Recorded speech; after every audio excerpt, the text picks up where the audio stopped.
4 amalan. Tolong diperhatikan. Yang pertama, syukuri nikmat Allah terhadap umur kita yang masih sehat walafiat sampai ketemu bulan puasa. Kita bersyukur. Harus Bapak Ibu merasakan Anda bertemu bulan puasa dan masih bisa berpuasa. Wallahi, demi Allah itu nikmat yang besar. Allah masih memberikan kita kesempatan untuk sama-sama bisa nikmati bulan Ramadan. Syukur. Yang kedua, kalau sepanjang tahun kita terbiasa menjadi masbuk, saya mohon selama 30 hari kita berjanji sama Allah tidak boleh masbuk lagi. Jaga salat berjamaah, jaga salat dengan takbirah ihram, takbirah pertama sama imam. Jadikan 30 hari menjadi orang-orang yang sempurna iman dan sempurna takwa dengan menjaga salat, karena salat kunci takwa, salat kunci sabar, salat kunci rizki, salat kunci keselamatan, salat kunci segala urusan kita dunia akhirat dan lahir batin. Kalau selama sepanjang tahun kita cukup lalai dari salat, terutama salat subuh, yang saya harapkan mudah-mudahan bulan Ramadan terutama salat subuh kita insyaAllah menjadi makmur seperti salat Jumat. Yang ketiga, perhatikan Al-Quran. Bukan hanya setiap hari. Kalau di antara Bapak Ibu bisa setiap hari, saya mohon di bulan Ramadan ini berusaha sebanyak-banyaknya baca Quran. Begitu Anda berhenti baca Al-Quran, kemana-mana Anda berjalan, jangan berhenti menyebut nama Allah, berzikir kepada Allah subhanahu wa ta'ala. Ya ayyuhalladzina amanu dzkurullaha dzikran katsira. Hei orang beriman, berzikir kepada Allah sebanyak-banyaknya. Di panjang jalan, jalan kaki, naik motor, naik mobil, di mana saja berada, dalam keadaan wudu, tidak wudu, suci, tidak suci, menghadapi kiblat atau tidak, berdiri atau duduk atau baring, tidak berhenti berzikir kepada Allah. Karena orang munafik berzikir, orang mukmin berzikir, tapi beda mukmin sama munafik. Orang mukmin berzikir sebanyak-banyaknya, orang munafik berzikir tapi sedikit. Wala yadhkuruna Allah illa qalila. Kalau kita termasuk sedikit berzikir, dikhawatirkan jadi orang munafik.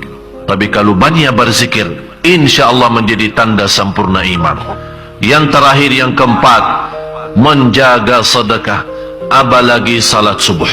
Rasulullah sallallahu alaihi wasallam ajwada ma yakunu fi Ramadan. Rasul kedermawannya sepanjang tahun, jauh lebih kedermawannya terlihat di bulan Ramadan. Dikenal Rasulullah tidak pernah menolak. Sampai dalam sejarahnya, kalau ada orang minta bajunya, Rasul lepaskan bajunya dan memberikan kepada orang yang minta. Rasulullah sallallahu alaihi wasallam apapun begitu dermawannya sampai Rasulullah SAW marah pernah sekali sama Aisyah radhiyallahu anha.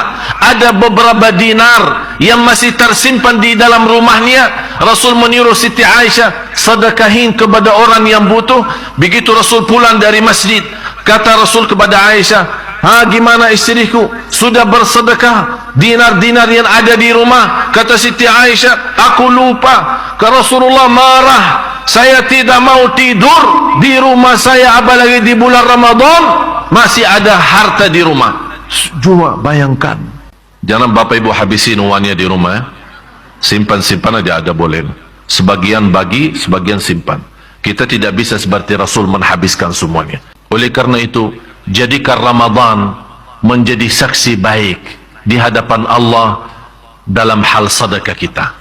Rasulullah sepanjang tahun dermawan, tapi di bulan Ramadan dermawannya perlipat ganda.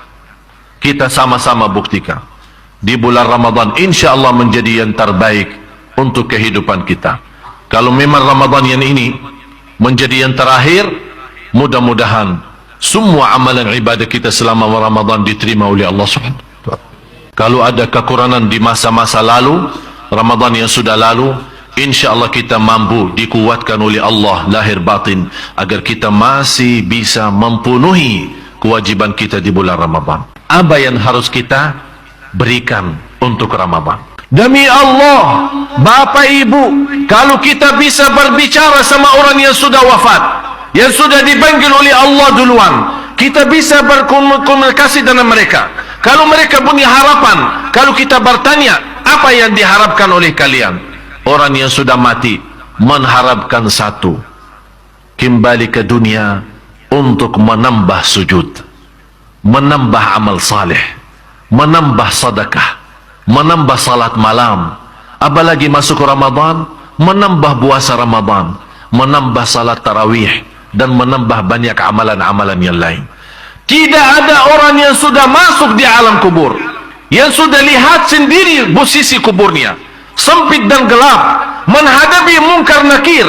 Tidak ada kemungkinan dia harap kembali ke dunia untuk menambah kekayaan, atau menambah ilmu, atau menambah jabatan, atau menambah keluarga dan keturunan. Tidak, karena dia sudah tahu dan Allah lihatkan dengan mata sendiri apa itu kebenaran, apa itu surga, apa itu neraka, apa itu kubur, dan apa itu mungkar nakir.